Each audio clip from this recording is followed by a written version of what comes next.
صديق عليك مقابلته؟ ظننت أنك رأيته بالأمس. كلا، لم أره بالأمس، تغيرت الظروف. لقد فهمت. إذن ستذهب لرؤيته. مقابلة سريعة وأعود بسرعة. فلتأخذ وقتك، ليست هناك مشكلة، فلتذهب.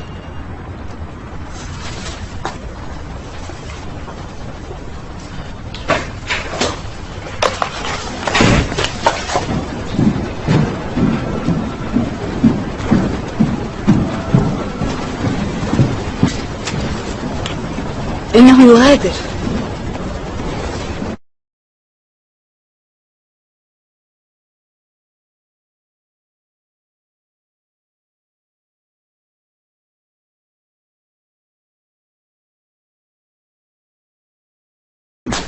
هنا وافقت على الدفع لنا، لماذا تجعل دونشان يدفع أيضا؟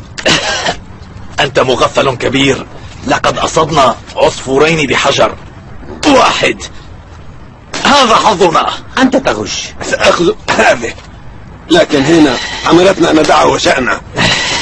أنت لا تفهم في العمل أبدا. نحن إذا لم نفعل هذا كيف يمكننا أن نعيش في هذا العالم؟ خسرت ثانية. سأخذ واحدة أخرى. ما هذا الصوت؟ لا تتحركوا.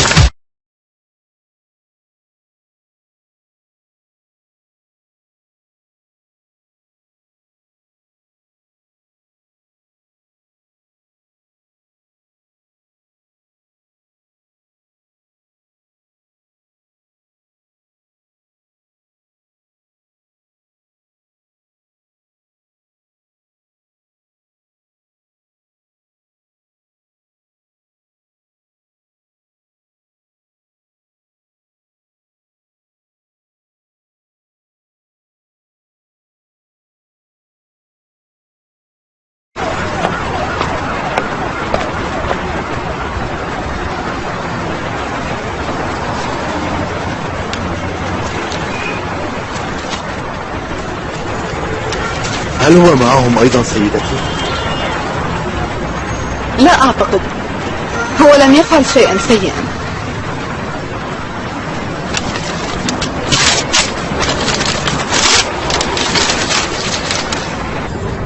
اعتقلتهم الشرطة؟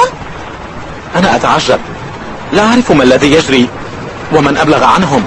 ارتكبوا الكثير من الجرائم، أظن أنه لا علاقة لك بالقبض عليهم. أنا معك، لكنني رغم هذا أشعر بشيء غريب. إنك سعيد لانتهاء المشكلة؟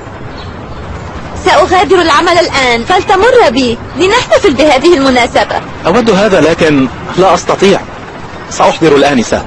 حقا؟ هذا شيء مؤسف، لكن لا يهم. ليست معه ويصر أن يقول الآنسة. اذهب. حقا ما تقولينه؟ إنني في غاية السعادة، شكرا لله أن الموضوع قد انتهى. لا أعرف من بلغ عنهم، لكنني أعتقد أنه يستحق الشكر. دونشان يمكنه الآن أن يبدأ حياة جديدة، لكن علينا إخراجه من بيتهن أولا. لماذا؟ هذا عمل جيد بالنسبة إليه. أمي، ألا تعرفين ما الذي يحدث لدونشان بسببها؟ نعم أعرف، ولكن على المرء أن يكسب رزقه. ليس لأن دونشان لا يستطيع الحصول على عمل، ولكن عليه البقاء هناك إن أراد الزواج. الزواج؟ لماذا تقولين ذلك الآن؟ إذا ما سمعته كان صحيحا. أنت رتبت له موعدا مع فتاة. لا أفهم لماذا فعلت ذلك. أخبريني لماذا؟ لقد فعلت هذا لأجلك أنت. فعلت هذا لأنك تحبينه. أمي، اسمعي ما سأقوله جيدا. لن أدعك تتزوجينه، لا تفكري في الأمر حتى. لماذا؟ لأنه كان أسيرا للنساء؟ ترفضين لهذا وأنت تعرفين لماذا فعل ذلك؟ حتى لو فعل ذلك لكي يعالج أمه، الخطأ يبقى خطأ. لن تتزوجيه أبدا. أنت يا أمي التي تقولين عنه هذا؟ إن فكرت بهذه الطريقة فماذا يفعل الآخرون؟ ليس من حقك أبدا أن تظلميه هكذا. يكفيه كل ما مر به من عذاب. أنا أيضا أحب دونشان مثلك. وأعرف جيدا كم هو شخص رائع. أنا أعتبر دونغشان ابني مثلك تماما. تمنيت أن أدفع دينه، وأحب أن يتزوج، وسأكون سعيدة وأنا أربي أولاده. أفعل أي شيء يسعده، أي شيء، إلا أنت. إلا أنا. أنت ترينني متميزة، لكنني لست هكذا. الحقيقة أني فتاة عادية، أعمل عملا عاديا لأكسب بعض المال. ما الذي يميزني عن دونغشانا؟ لكن في الحقيقة أنا أراه مختلفا ومتميزا، يحبنا ويعتبر أننا عائلته، ولم يحدث أبدا أن تخلى عنا لحظة واحدة. لن ننسى كل ذلك ونظلمه، فهذا أمر غير معقول. غدا حين تصبحين أما ستفهمينني جيدا. أمي، أعرف أنك تشعرين بالضيق الآن، وربما كان هذا لن يرضي والدته، لكني لن أسمح بزواجك منه. أنت فتاة صغيرة لا تعرف ماذا تريد. لا أستطيع، صدقيني لن أستطيع ذلك. وأنا أيضا يا أمي لن أستطيع، حتى لو أخطأ في الماضي وفعل شيئا غير مقبول فلن أتخلى عنه. لن أستطيع هذا. ويجو، اسمعي ويجو.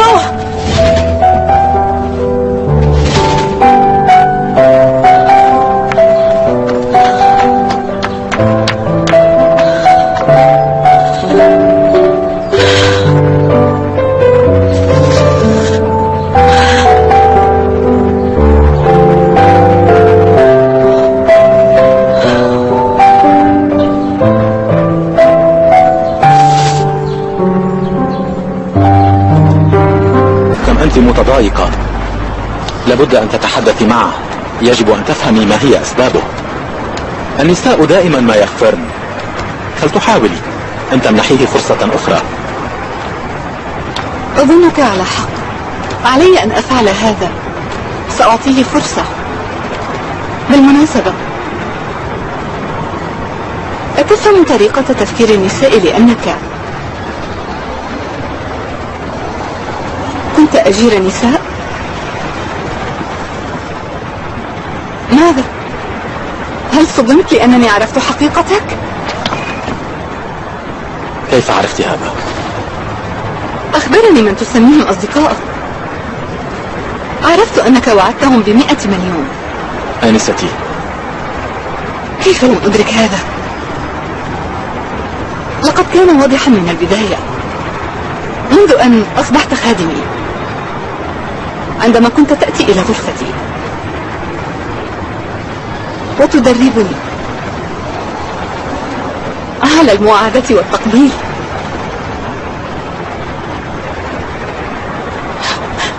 كيف لم أفكر أبدا في هذا؟ كنت غبية جدا. آنستي، انتهى الأمر. أنت مطرود.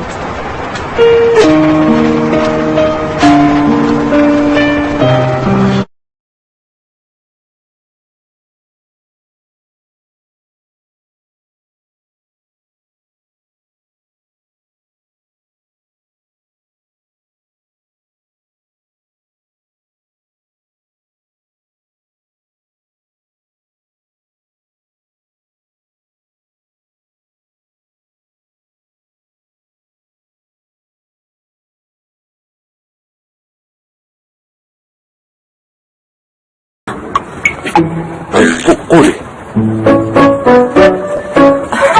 عزيزي، اجلس هنا.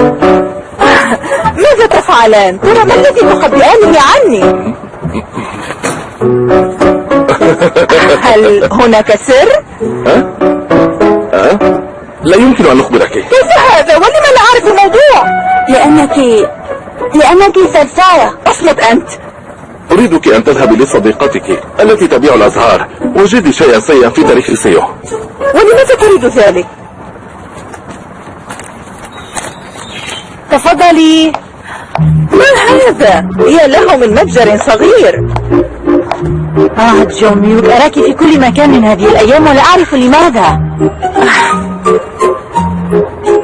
يا عزيزتي سوينج جو، أصبحنا نلتقي ثانية بعد مرور السنين، ولا يجب علينا أن نتشاجر فهذا سخيف. ها؟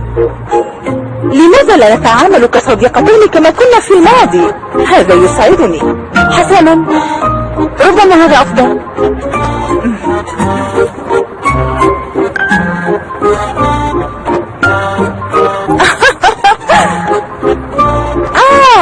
هذه صورة خادم سيو يبدو وسيما،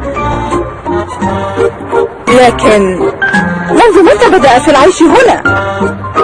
جون ميوك، أظنني أعرف لما أتيت. ماذا؟ أنا؟ أنت هنا لتتجسسي على دونغ شان.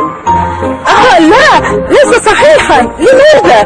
ماذا يدفعني للتجسس عليه؟ فعلا؟ تريدين أن تسأليني ماذا يربطه بهذه العصابة، صحيح؟ غير معقول. أنت ذكية يا سوينج جو. لماذا يجب أن أدافع عن دونغ شان أمام كل فرد من هذه العائلة؟ سوف أكرر كلامي فقط للمرة الأخيرة. حسنا، إنه شاب جيد يقوم بالكثير من المجهود، يعمل معي في الصباح ويعمل كسائق في المساء، وفي أيام الأحد يعمل كواعظ في كنيسته. واعظ في كنيسة؟ إنه شاب صالح وكل من حوله يحبه، لذا دعوه وشأنه. صباح الخير، السيارة جاهزة. ماذا تفعل هنا؟ ألم أقل لك بالأمس إنك مطرود؟ لديك عرض تقديمي في الشركة اليوم، يجب عليك الإسراع، إنك متأخرة. لم تتصرف كأنك غبي؟ وكيف تريني وجهك بعد كل ما فعلته؟ لن ألتفت إلى كلامك، سأبقى إلى جانبك حتى عودة الرئيس. ولماذا ستفعل ذلك؟ لتحاول أن تستكمل ما بدأته. هيا حاول أن تغويني، حاول مرة أخرى. آنستي، كيف ستبدأ الآن؟ هل أنت غبي؟ أم تعتقد أنني غبية؟ اصرخي كما شئت واستمري في السخرية، إن كان هذا سيشعرك بتحسن، لكنني لن أذهب أبدا. أنت غير مرغوب فيك، فماذا تفعل هنا؟ اذهب، قلت لك اذهب. ليس لك هذا الحق، الرئيس من عينني. حسنا، سأخبر جدي بكل شيء. سأقول له إنك كنت أجير نساء.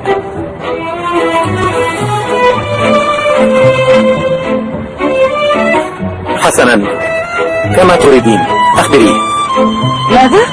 عموما أنا سأخبره بنفسي، سأخبره الحقيقة كاملة وأطلب عفوه حتى أبقى بجانبك. أنت حقا أجير النساء، تعرف كيف تتصرف لكي تبدو جيدا، لكن لابد أن تفهم كلما أنظر إليك ينتابني شعور بالغثيان. لن تنجح وإلا تقاعدت. أجل، إنها مقززة وتستطيعون أن تقولوا إنني مغرورة، لكنني أظن أنها ستنجح وسأنفذها على مسؤوليتي الشخصية وبنفسي. ماذا؟ أما زلت هنا؟ حسنا، أنا هنا أريد الأمن.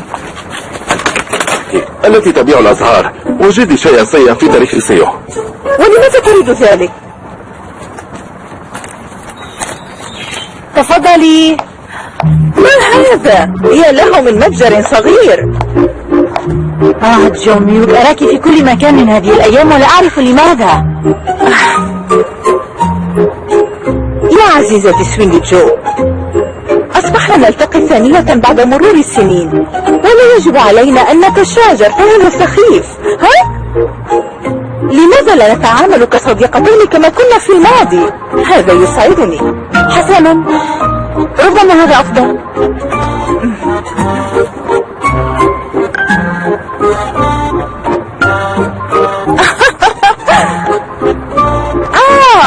هذه صورة خادم سيو يبدو وسيما، لكن منذ متى بدأ في العيش هنا؟ جون ميوك، أظنني أعرف لما أتيت. ماذا؟ أنا؟ أنت هنا لتتجسسي على دونغ شان. لا، ليس صحيحا. لماذا؟ ماذا يدفعني للتجسس عليه؟ فعلا؟ تريدين أن تسأليني ماذا يربطه بهذه العصابة، صحيح؟ غير معقول. أنت ذكية يا سوينج جو. لماذا يجب أن أدافع عن دونغ شان أمام كل فرد من هذه العائلة؟ سوف أكرر كلامي فقط للمرة الأخيرة. حسنا. إنه شاب جيد يقوم بالكثير من المجهود، يعمل معي في الصباح ويعمل كسائق في المساء، وفي أيام الأحد يعمل كواعظ في كنيسته. واعظ في كنيسة؟ إنه شاب صالح وكل من حوله يحبه، لذا دعوه وشأنه.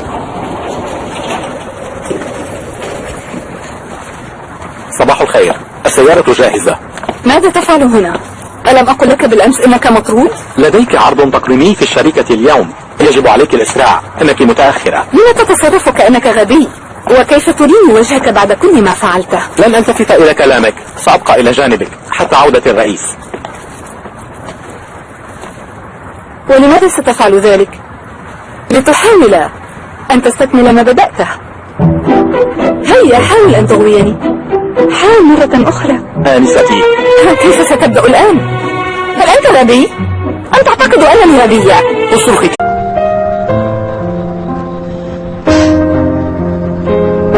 أريد أن أثق به للنهاية.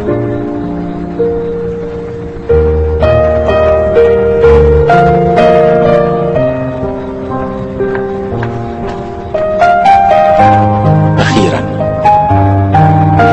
إذا فقد تصالحا.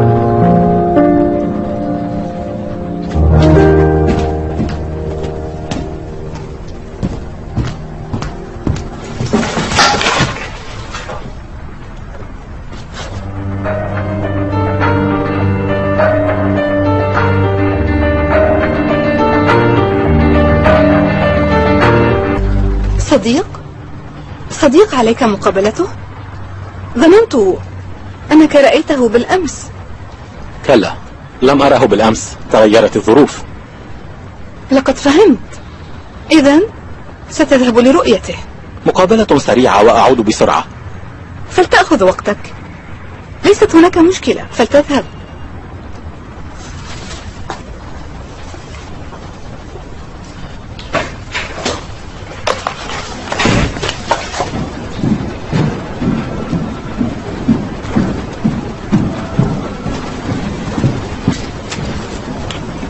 إنه يغادر.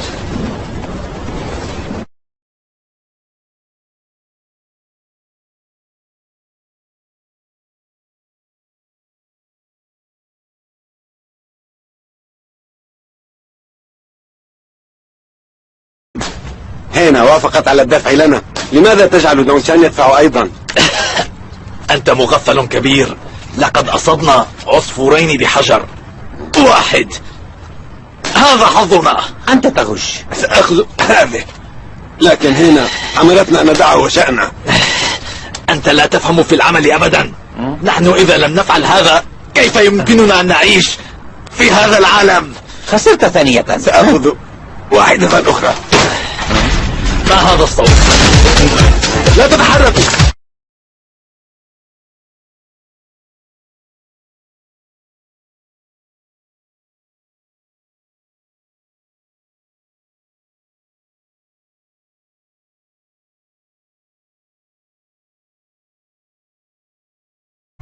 لأنه كان أسيرا للنساء. ترفضين لهذا وأنت تعرفين لماذا فعل ذلك؟ حتى لو فعل ذلك لكي يعالج أمه، الخطأ يبقى خطأ. لن تتزوجيه أبدا. أنت يا أمي التي تقولين عنه هذا؟ إن فكرت بهذه الطريقة فماذا يفعل الآخرون؟ ليس من حقك أبدا أن تظلميه هكذا.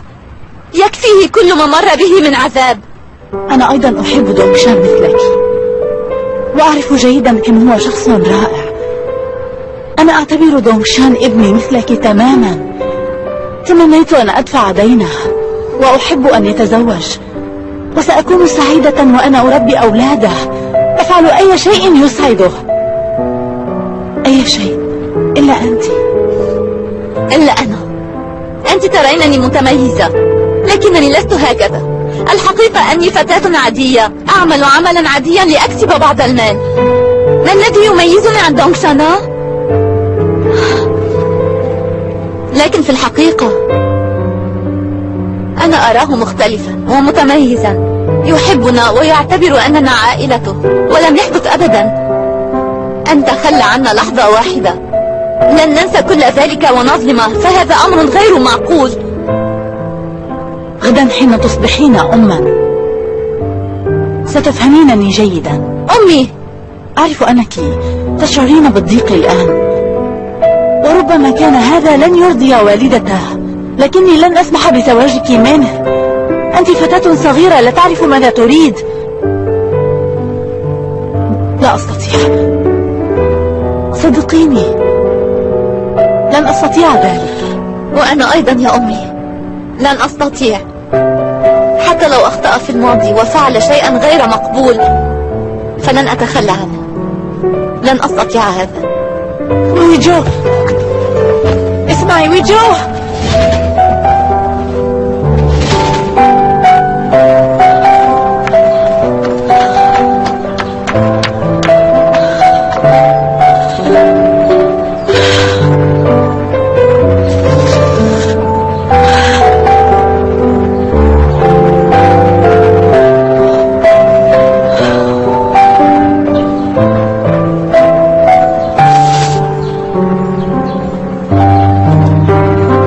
أنت متضايقة، لابد أن تتحدثي معه.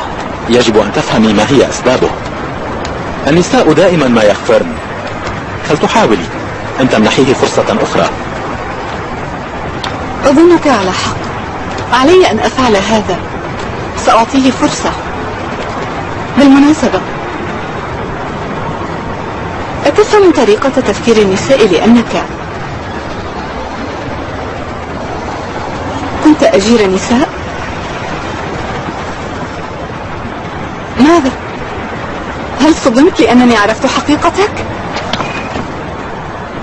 كيف عرفت هذا؟ أخبرني من تسميهم أصدقائك. عرفت أنك وعدتهم ب100 مليون.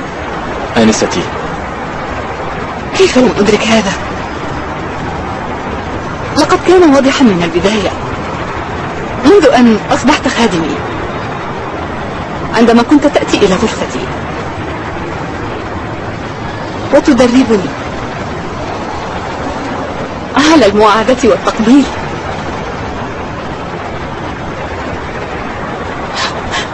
كيف لم أفكر أبدا في هذا؟ كنت غبية جدا. آنستي، انتهى الأمر. أنت مطرود.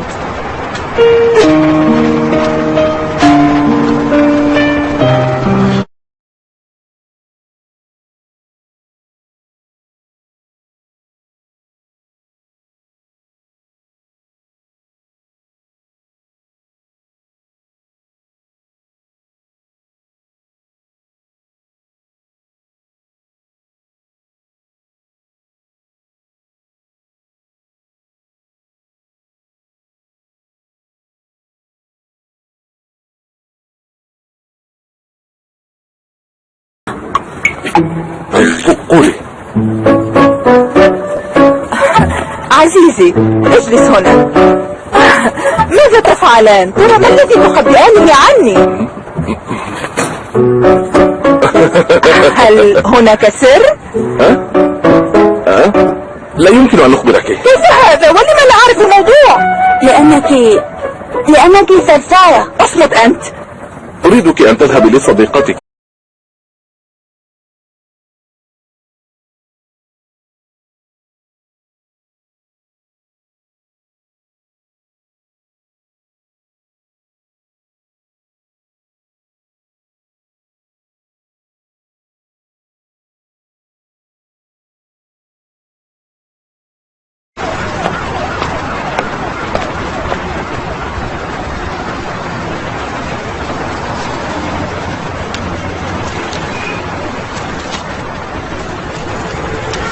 هل هو معهم أيضا سيدتي؟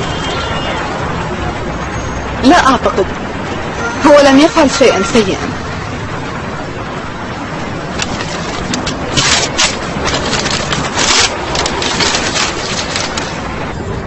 اعتقلتهم الشرطة؟